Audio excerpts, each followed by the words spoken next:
Donald Trump is about to come out of court. He's in court for the second day. He's literally just walked out of the courtroom because after what happened yesterday, when we saw that basically they couldn't even find enough jurors who didn't have an opinion of him to form a jury, today Donald Trump's campaign has furiously denied rumours that the former president fell asleep during the first day of that historic criminal trial in New York.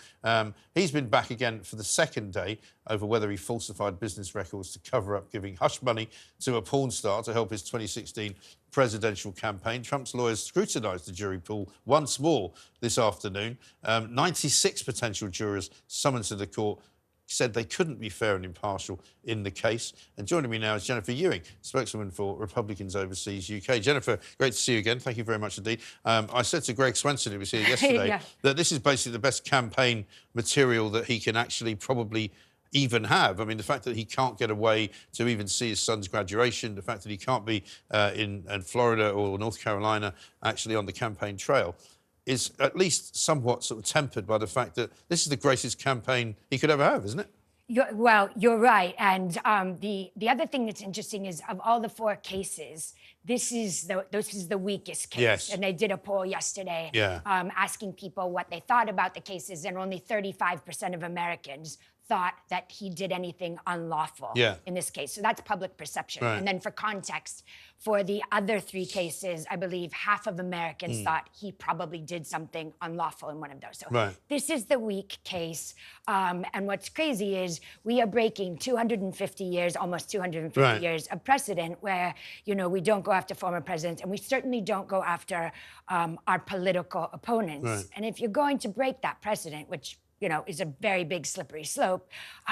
Is this the case you want to do it? One full of, you know, porn stars and playmates and convicted perjurists and extortionists. It's, you know, good luck. It's pretty unseemly, isn't it, for the sort of American political sphere, if you like. But he came out yesterday and he was clearly quite angry when he spoke about not being able to leave New York City to go and see his son graduate in Washington, D.C. And it seems ludicrous to me. I mean, because at the end of the day, you know, this is not bank robberies being held up. No. You know, many people say it's not a crime at all.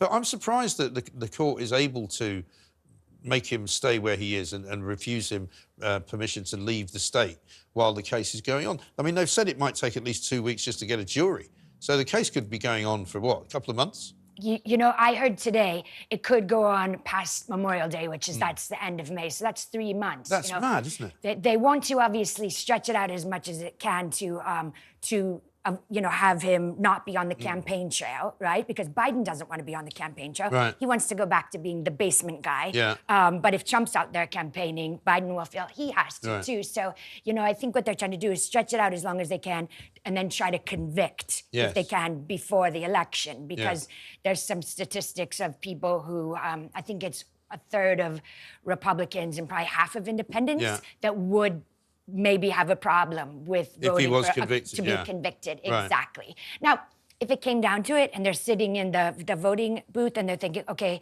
look at the border situation, look at inflation, look at, you know, the foreign policy situation that's an absolute disaster right now. You know what? I'll plug my nose and vote for Trump. Yes. We don't know. But we don't know. But I mean, I think we've got his latest campaign ad, which I'm not sure we can play it now. Oh, well, we should have it. Hopefully you'll get it soon. You have got it. Let's have a look at it.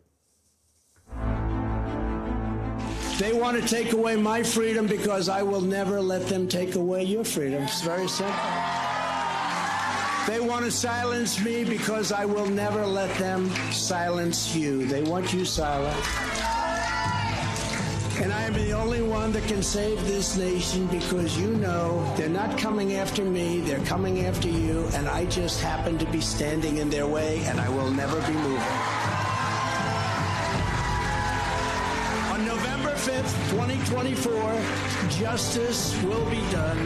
We will take back our country, and we will make America great again. Thank you. God bless you all.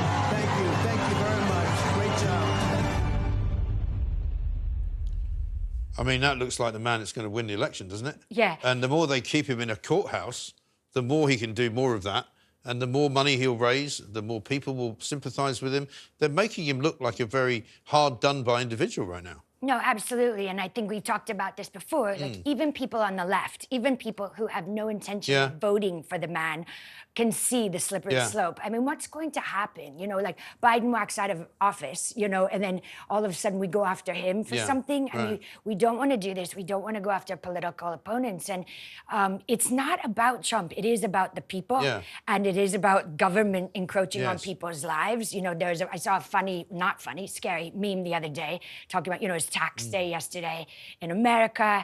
And they were saying, you know, it's interesting. Our government can't find, you know, X amount that's lost to Ukraine, or X amount of money that was lost on this or this or this. But if you've sent £600 to, you know, your friend to pay them back for something, you need to report that. So he's right that the government is more quickly coming after the people. And America has a far greater tradition even than we have here of government staying out of your life. Absolutely. I quote Ronald Reagan all the time, you know, with the most dangerous words in the world. You know, I'm from the government, I'm here to help you.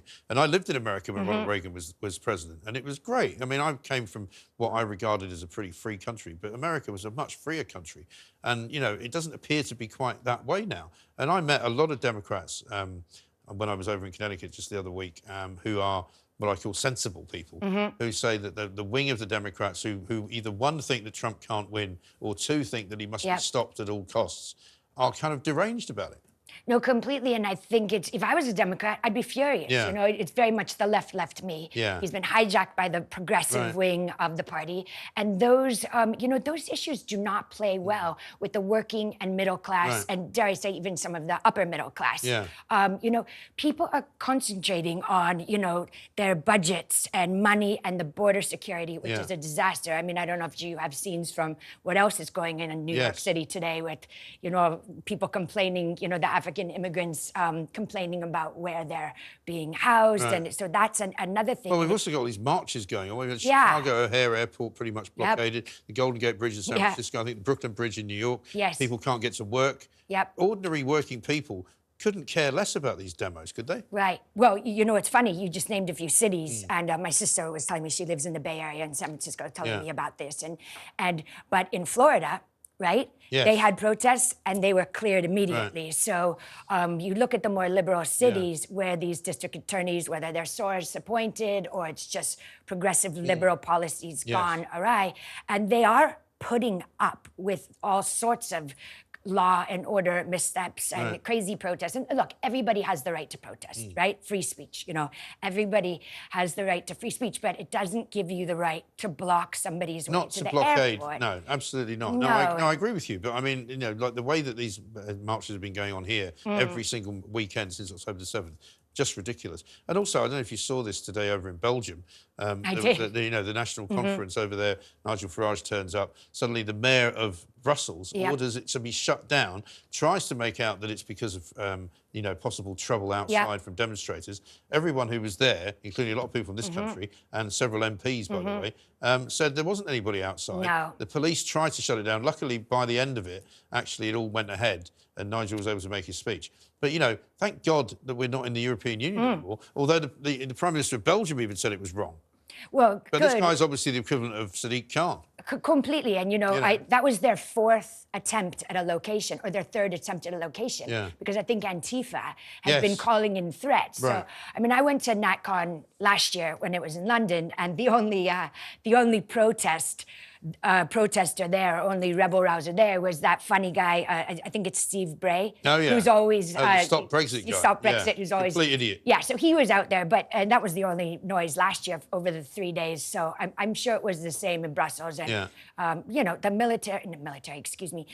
censorship industrial complex, you know, is a problem. And we know that both the 2020 US election and COVID-19 were two of the most censored events in recent history, and now they're trying to censor people who want to talk about faith, family, and flag. Interestingly enough, when Wes Streeting was up in the House of Commons this afternoon, even he was mocking it, and everyone was saying, "Is this what the Labour Party is going to be like?" You know, he was basically calling it a far-right event, and he was laughing about the fact that, you know, certain MPs couldn't be there to speak because they were under arrest.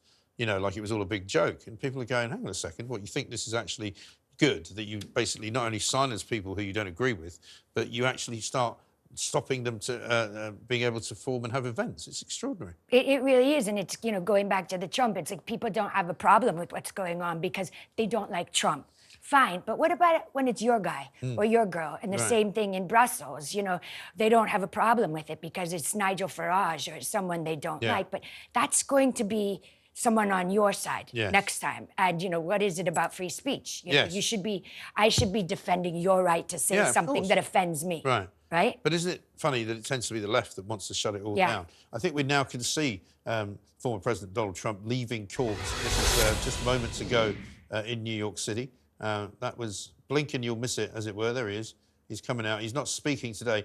I mean, he was very vociferous yesterday when he came out and said what he said about the judge and what he said about the case. And I wonder whether the judge will have admonished him for that today, because while they've said, you know, he can't not turn up for court, he can't speak while he's in court, I presume they can't control what he says outside of court, can they? Well, yes, they can. And apparently, you know, there are a bunch of gag orders on him.